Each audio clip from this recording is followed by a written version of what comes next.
ஓம் சாந்தி 11/10/2025 காலை முரளியின் சாரம். பாபா சொல்றார், இனிமையான குழந்தைகளே, உங்களுடைய கடமை என்னவென்றால் அனைவருக்கும் நிலையான சுகம் மற்றும் அமைதிக்கான வழி காட்டுவதாகும். நீங்கள் அமைதியாக இருங்கள் மற்றும் அமைதியின் பரிசை கொடுங்கள். கேள்வி: எந்த ஒரு ஆழமான ரகசியத்தை புரிந்து கொள்வதற்காக எல்லைக்கு அப்பாற்பட்ட புத்தி தேவைப்படுகிறது? பதில்: நாடகத்தின் எந்த காட்சி எந்த சமயத்தில் நடக்க வேண்டுமோ அந்த சமயத்தில்தான் நடக்கும். இதனுடைய ஆயுள் துல்லியமானது. தந்தையும் கூட தான் வரவேண்டிய துல்லியமான சமயத்தில் வருகின்றார். இதில் ஒரு வினாடியும் கூட வித்தியாசம் ஏற்பட முடியாது. முழுமையாக 5000 வருடங்களுக்கு பிறகு தந்தை வந்து பிரவேசம் செய்கின்றார் என்ற இந்த ஆழமான ரகசியத்தை புரிந்து கொள்வதற்காக எல்லைக்கு அப்பாற்பட்ட புத்தி வேண்டும். பாடல்: உலகமே மாறினாலும் நாங்கள் மாறமாட்டோம். ஓம் சாந்தி. ஆன்மீக குழந்தைகளுக்கு ஆன்மீக தந்தை வந்து புரிய வைக்கின்றார். குழந்தைகளுக்கு சாந்தி தாமம் மற்றும் சுகதாமத்திற்கு வழி காட்டுகின்றார். இந்த சமயத்தில் அனைத்து மனிதர்களும் உலகத்தில் அமைதியை விரும்புகின்றனர்.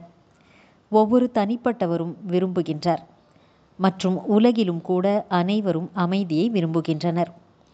மனதிற்கு அமைதி வேண்டும் என்று ஒவ்வொருவரும் கூறுகின்றனர். இப்போது அது கூட எங்கே கிடைக்கும்? அமைதி கடலாக இருப்பவர் தந்தைதான். அவரிடமிருந்துதான் ஆஸ்தியை அடைய முடியும். தனியாகவும் கிடைக்கும், மொத்தமாகவும் கிடைக்கும், அதாவது அனைவருக்கும் கிடைக்கும். நாம் அமைதி என்ற ஆஸ்தியை பெறுவதற்காக தனக்காகவும் முயற்சி செய்கின்றோம், மற்றவர்களுக்கும் வழி காட்டுகின்றோம் என்று படிக்கக்கூடிய குழந்தைகள் புரிந்து கொள்ள முடியும். உலகத்தில் அமைதி ஏற்படவே வேண்டும். யாராவது ஆஸ்தியை பெறுவதற்கு வந்தாலும் சரி, இல்லை என்றாலும் சரி, அனைத்து குழந்தைகளுக்கும் அமைதி கொடுக்க வேண்டியது குழந்தைகளின் கடமையாகும். 2-4 பேர்களுக்கு மட்டும் அமைதி கிடைப்பதால் என்ன ஆகும் என்று புரிந்து கொள்ளப்படுவதில்லை. பிறருக்கு வழி காட்டப்படுகிறது. ஆனால் நம்பிக்கை இல்லாத காரணத்தினால் பிறரை தனக்கு சமமாக ஆக்க முடிவதில்லை. நிச்சய புத்தி உள்ளவர்கள் பாபாவிடமிருந்து நமக்கு வரம் கிடைத்து கொண்டிருக்கிறது என்று புரிந்து கொள்ளுகின்றனர். ஆயுஷ்வான் பவ என்று வரதானம் கொடுக்கிறார்கள் அல்லவா? அதாவது நீண்ட ஆயுள் உள்ளவர் ஆகுக என்று ஆசீர்வாதம் தருகிறார்கள் அல்லவா? தனவான் பவ, அதாவது செல்வந்தர் ஆகுக என்றும் சொல்கின்றனர். வெறுமனே சொல்வதால் மட்டுமே ஆசீர்வாதம் கிடைப்பது இயலாது.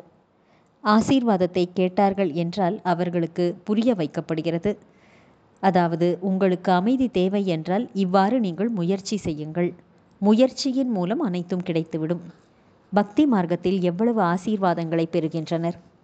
தாய், தந்தை, ஆசிரியர், குரு முதலானவர்களிடம் நாங்கள் சுகமாகவும் அமைதியாகவும் இருக்க வேண்டும் என்று ஆசி வேண்டுகின்றனர்.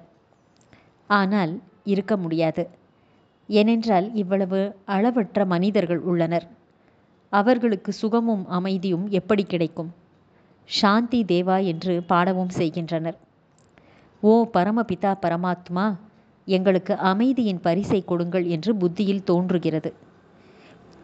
உண்மையில் கையில் எடுத்து கொடுக்கும் பரிசு பொருள் எனப்படுகிறது. இது உனக்கான பரிசு, உனக்கான இனாம் என்று சொல்லுகின்றனர். அன்பளிப்பு யார் எவ்வளவு கொடுக்கின்றாரோ, பணமாக, வீடாக, துணிமணிகளாக என்று அந்த தானம் மற்றும் புண்ணிய செயல் அற்ப காலத்திற்கானது என்று தந்தை சொல்லுகின்றார். அதாவது அற்ப காலத்திற்கு பலன் அளிக்கும். மனிதர்களுக்கும் செல்வந்தர்களுக்கு செல்வந்தர்களும் அல்லது செல்வந்தர்கள் ஏழைகளுக்கும் கொடுத்தபடி வந்தனர். ஆனால் விரும்புவதோ நிலையான அமைதி மற்றும் சுகத்தைத்தான். இங்கே இந்த உலகத்தில் யாரும் ஒரு பிறவிக்கு கூட சுகம் மற்றும் அமைதியை கொடுக்க முடியாது. ஏனென்றால் அவர்களிடமே அது இல்லை. அதை கொடுக்கக்கூடியவர் ஒரே தந்தை ஆவார். அவர் சுகம், அமைதி மற்றும் தூய்மையின் கடல் என்று சொல்லப்படுகின்றார். உயர்ந்தவரிலும் உயர்ந்த பகவானுடைய மகிமைதான் பாடப்படுகிறது. அவரிடமிருந்துதான் அமைதி கிடைக்கும் என்று புரிந்து கொள்ளுகின்றனர். பிறகு அவர்கள் சாது சந்நியாசிகளிடம் செல்கின்றனர். ஏனென்றால் பக்தி மார்க்கம் அல்லவா? சுற்றி திரிந்து கொண்டே இருக்கின்றனர். அது அற்ப காலத்தின் முயற்சியாகும். குழந்தைகளாகிய உங்களுக்கு இவை அனைத்தும் நின்றுவிட்டது.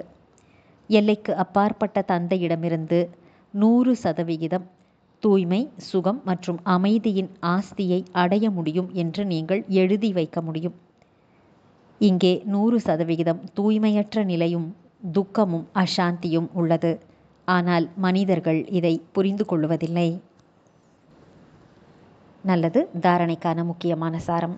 1. இந்த அசுர உலகத்தில் மிக மிக சகிப்புத்தன்மை மிக்கவராகி இருக்க வேண்டும். யார் நிந்தனை செய்தாலும் துக்கம் கொடுத்தாலும் கூட சகித்து கொள்ள வேண்டும். தந்தையின் உயர்ந்த வழியை, அதாவது ஸ்ரீமத்தை ஒருபோதும் விட்டுவிடக்கூடாது. 2. தந்தை நேரடியாக தூய்மை அடைவதற்கான கட்டளையிட்டிருக்கின்றார். ஆகையால் ஒருபோதும் தூய்மையை இழக்கக்கூடாது. ஏதாவது பாவம் செய்துவிட்டால் ஒருபோதும் அதை மறைக்கக்கூடாது. வரதானம். ஏக்நாமி மற்றும் எக்கானமி என்ற பாடத்தின் மூலம் குழப்பத்திலும் கூட ஆடாத அசையாதவர் ஆகுக. விளக்கம். சமயத்தின் பிரகாரம் வாயுமண்டலத்தில் அமைதியற்ற நிலை மற்றும் குழப்பம் அதிகரித்து கொண்டே இருக்கின்றது. அப்படிப்பட்ட நேரத்தில் ஆடாத அசையாதவராக இருப்பதற்காக புத்தியின் லயன் மிகவும் தெளிவாக இருக்க வேண்டும். இதற்காக நேரத்தின் பிரகாரம் டச்சிங் பவர் மற்றும் கேட்சிங் பவர் என்பது அவசியமாக இருக்கிறது. இதை அதிகரிப்பதற்காக ஒருவருடைய நினைவில், அதாவது ஒரே தந்தையின் நினைவில் இருப்பவராக, ஏக்நாமியாக மற்றும் சிக்கனமானவராக ஆகுங்கள். ஒரே ஒருவருடைய நினைவில் இருக்கக்கூடியவர் மற்றும் சிக்கனமாக இருக்கக்கூடியவர்.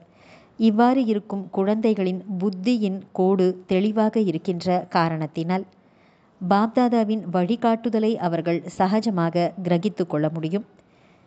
எனவே அவர்கள் குழப்பத்திலும் கூட ஆடாத அசையாதவர்களாக இருப்பார்கள். ஸ்லோகன். ஸ்தூலமான மற்றும் சூட்சுமமான விருப்பங்களை தியாகம் செய்யுங்கள். அப்பொழுது எப்பேற்பட்ட விஷயத்தையும் உங்களால் எதிர்கொள்ள முடியும். நல்லது.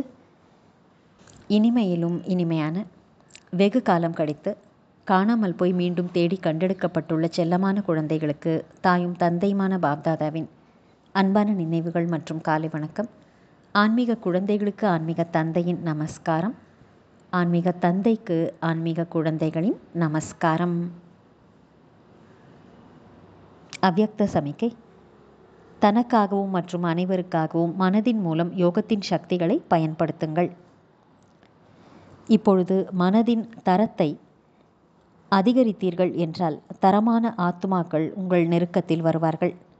இதில் தனக்கும் மற்றும் மற்றவர்களுக்கும் இருவருக்குமே ஆன இரட்டை சேவை அடங்கியுள்ளது. இதன் மூலம் தனக்காக தனியாக உழைக்க வேண்டியிருக்காது. பிராப்தி கிடைத்திருக்கிறது என்ற இந்த ஸ்திதி அனுபவமாகும்.